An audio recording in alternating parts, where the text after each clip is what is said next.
So you put 2 coats of oil on it, right? Yeah, and then rub it down with a paper towel so it's nice and smooth. Okay. It's all blown out. Looks pretty nice. So we can agree it's pretty dull in color right now, right? Yeah. We've kind of soaked in. So the polyurethane, polyurethane, that's going to really enhance it again. So when we put the polyurethane on this, we're going to use a wipe-on poly that I make, and that stuff there is, it's thinned at least 50%, maybe even more. I might have thinned it even harder. So every coat that we put on is going to be like a half coat of poly. Probably need 3 or 4 coats. Oh yeah, at least minimum 3-4 coats. When we put this on, we're probably really gonna aim for more like 5 to 6. Yeah, I'm thinking like 6 minimum. The trickiest thing is we're just gonna have to go super light with the stuff. Remember that in between each coat, you're gonna have to put some steel wool on it. And since it's so detailed on everything, it's gonna take a little bit of time to steel wool it.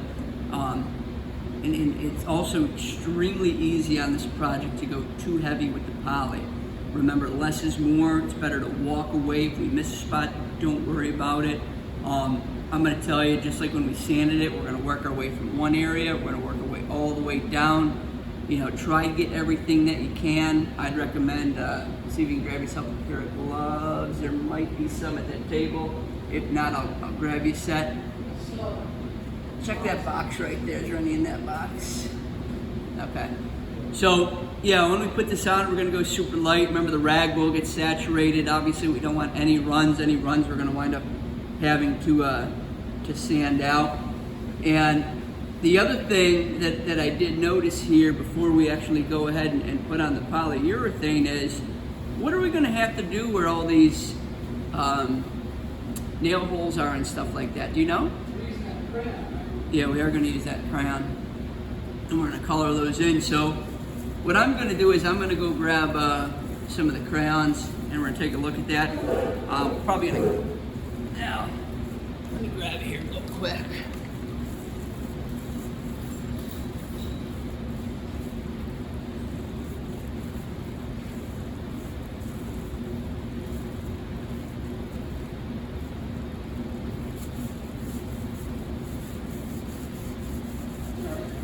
So, let's see what we have.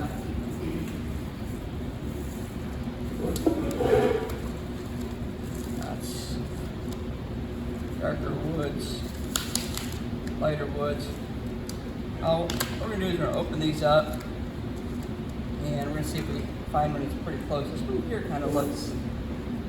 The only problem is that some of them are lighter than the others, you know? Yeah, well, yeah. I mean, it's just to fool our eyes a little bit. Ooh, That one's close. yeah. All right. I think we could agree that this one here would be pretty good for you to use, right? Yeah. So when you go to put this in, all that we're going to do is we're going to color in a little bit, just like that, right over our outside edge, and then you don't press hard. It's going to take your finger, all right, and you lightly go over it. Where'd that nail hole go? Oh, wow. Yeah, it's amazing, right? Yeah. So let's go ahead and let's put some of those on. Really, all we're going to get is going to be these little spots here. That's it. Everything else it is what it is type of deal.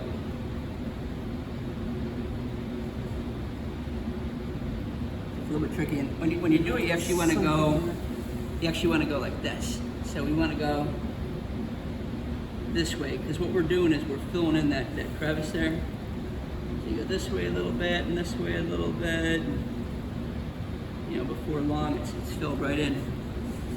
And we can always come back and put a little bit more on if we want. I'll tell you what, that looks amazing, huh? Instant hide. You can't even tell where they are. I'll see if I can get that right in video. Let me do this one down here next.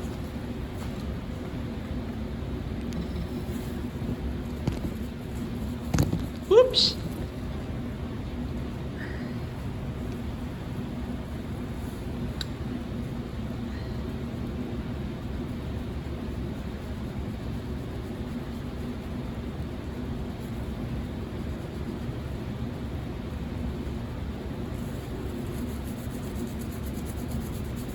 our finger kind of takes that stuff away from. Like rubs it in a little bit. Well, rather than rubbing it in, what I would say is that it actually rubs it off of the areas where we really don't want it, because we just really want it in like this little thing right here. That's pretty good.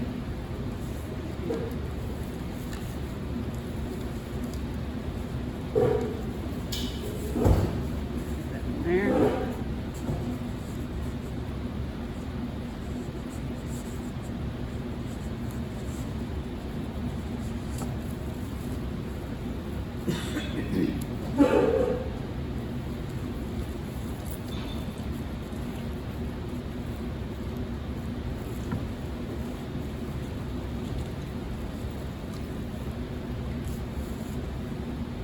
Gloves are sticking to the wax. Yeah.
Well, that hides it really good, huh? Mm. Doesn't look that bad. Oh, it's really good. A little strange because I'm used to filling these in the wood putty. So, the wood putty that we normally use, It's just sawdust and glue, right? no, it's a water-based, filler, but we just use the one that's natural. And the problem is that it's good for little nail holes and stuff like that. It's cheap. You know, these little coloring packs here, I don't know what they are. They might be $10 or so a piece, but it's kind of expensive. Maybe it's a little bit less, but it does get a little bit expensive to, you know, have these out if the kids lose them and all that. So a lot of times we use for the younger kids, we use the, you know, little packets. Let me see that real quick, Jason. I'm gonna put a smidge here while.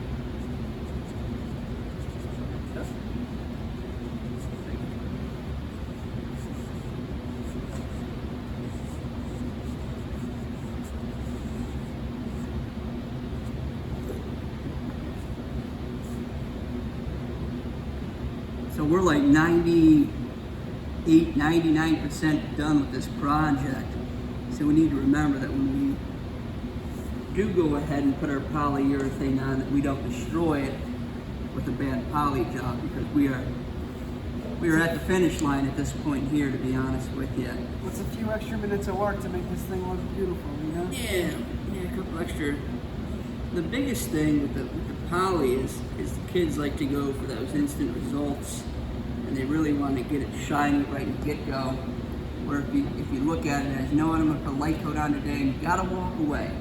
That's the biggest thing is to really walk away after you put that coat on, no matter what it looks like. You just walk away, and then you can come in the following day, and you can make any adjustments that you need to sand something out. Maybe Hit an area you missed. well, that's fine. And, you know, we're going to hit all those areas, like I said, 6 times. So, you know, let's say that we miss a little area on one coat. It's not the end of the world, because it'll have 5, you know, rather than 6 coats on. Most of it will have, you know, 6. Probably go a little more than 6. You know, you said bare minimum. I mean, yeah, bare minimum, yeah. Depends on how it looks at the end. You know, if I really like the way it looks with the 6, I might just stick with the 6. Yeah, you know, we're getting to the finish line here with the school year, too. You know, only having about 2 months left, so obviously we don't have enough time to start another new big project. That looks Yeah, I'm going to tell you to probably just give it a real quick, blow it out real quick. away any little bit that we missed.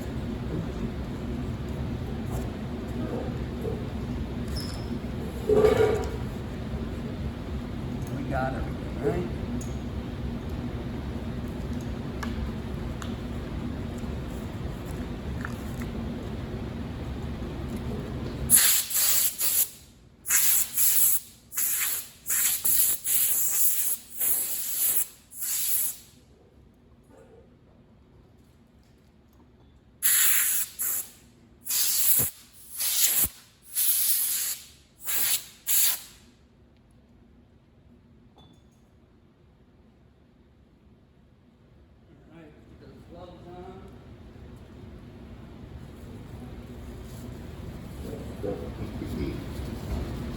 You should be able to tell really quick once you put that little light coat of poly on. I believe that's a full gloss poly too, so it's you know, another reason why we really got to go light is it's going to have the highest shine out of all of them.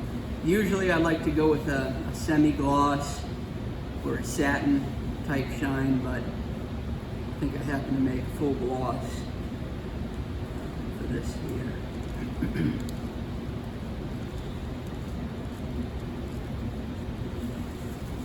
I don't think I've used a full gloss yet.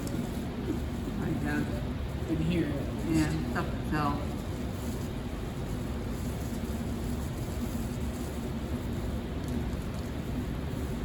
You know, really make the shiny parts look, you know, the good parts, it'll make them really look shiny. You know, but in some of our areas where, you know, we have little blemishes and stuff like that, it'll also enhance those a little bit. Put a little bit more on that rag. I'm going to take a little bit of time to get her saturated up. There you go. Oh, that looks really nice. Yeah. It looks really sharp. I think my favorite part of this whole thing is this bottom piece. Yeah, they actually look really nice too as you get the, they're really dark piece. Really dark. It's crazy. It was so light before. Yeah. Just turned all the way around. Well, it looks like it's in a part of a tree where it had a pretty nasty knot in it too. It might have a branch growing out. And the way that the tree's cut, I mean, yeah, you know, you got a knot that's 6 inches. But it doesn't really take away from it. No, it looks nice. Gives the wood character. That's it. Some people like a lot of knots. It's a lot of that stuff's in right now. A lot of knots, a lot of rustic type charm. Everything goes in cycles. Those lamp tables that we make with the black legs, those are what's called contemporary furniture. Contemporary furniture is in right now, and those patterns are actually from the mid to late 80s. So 30 years ago, it was in, went out, starting to come back in. Me personally, I like the wood's natural beauty, maybe a little bit of stain. Generally speaking, I don't like to paint good wood. I don't have a problem with painting like crappy a pine. wood. You don't. Yeah, you know that, or you know, paint's usually a way to fix bad stuff. Maybe you got some old trim in the house, you know, and you really can't fix it anymore by sanding it down or staining it, or you don't have the money, you know, to retrim the whole house, so maybe you go ahead and you paint it. There's nothing wrong with that, to each their own. I happen to I think that like painted wood and lighter colors, maybe some blues or some grays, a lot of that stuff looks really good, like at a shore house or something that's, you know, down by the beach. Yeah, our shore house, most of the colors on the inside is yellow and blue. Yeah, you know, light, sunny, you know, and stuff that's painted up. Then again, so is our normal house. Yeah. Our kitchen wall is yellow. Yeah. So, I mean, painted wood's in right now. Painted trim. I'm not saying I dislike it, I just... You have a preference. Yeah, I happen to like stained wood better. I don't know, I really like the look of oiled wood. Yeah, oiled wood, stained wood. I mean wood's natural color. Anything other than paint.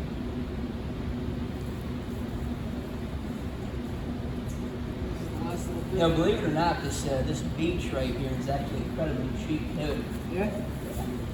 Right along the same money as poplar. It might be a couple cents a board foot more. How much is cherry around this area? Because I know there's a lot of cherry trees. Well, the cherry really comes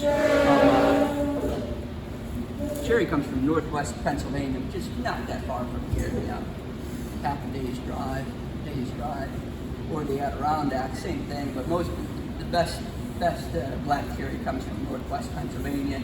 It's probably $2.80, $2.90, $3 a board foot for.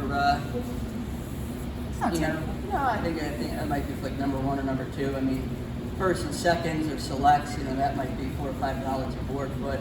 And, you know, that's going to be 80-90% not free. You know, definitely furniture type grade, but it's really not bad. No, that same stuff in California might cost you an arm and a leg. You know, and the same thing. So out there in the Pacific, they have a wood that's called alder. Yeah, I like alder wood. And that kind of resembles cherry a little bit. I think cherry's my favorite. Well, it's cheaper out there because it's more local to there, so a lot of people, you know, tend to use that. It does look sharp. Especially the sun-kissed cherry when it gets all deep red. Yeah, when it's oxidized, that looks pretty good. Beech isn't bad, but the nice part about beech is, other than it being cheap, is the boards. Beech trees are very large diameter trees when they grow, so the boards oftentimes they're really big boards, so you get a lot. You get like 2x12s. And you know, some of the wood that comes out would be, you know, I mean, you can get some 12 and 14-inch boards, you know, in there, but a lot of it's, you know, that 8-inch range. They get a little bit bigger. Where normally when we buy the cherry, you know, you're What do you get? 1x10? 5, 6. So when we order it, we get it. It's called random widths and lengths. So it actually, rather than ordering it 1 by 10 by 10, so all that there is going to be, you know, 3/4 inch by, you know, by 9 1/4 by 10 feet long. When you buy it random widths and lengths, it also drops the price down substantially because all they do is they just take that board and they cut that 3/4 inch cut off of it. And we happen to get ours S2S, so it's surfaced, you know, down two sides, plain down to 3/4 of an inch thick. But it's all rough on the other ends. You know, you have to cut it down to your other thing. You know, which for a project like this, no big deal because you only do 1/2 inch pieces. These are only 2 inches. There's not a lot of big pieces on this project. There's just a million. Biggest piece is this thing right Yeah, here? you know, there's a million small pieces on it. This is a great project. Honest to God, if you had like some skinny scrap type of wood, I don't know what something like this would bring on Etsy or something like that, but I'm sure it's, you know, at a bare minimum $100 a year. I mean, I can tell you the glass that's on the inside is a $22 piece of glass, so, you know, it's got to be at least that.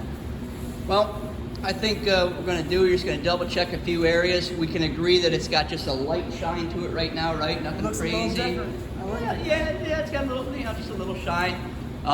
I'd say you did it right because, you know, we didn't dump a boatload on.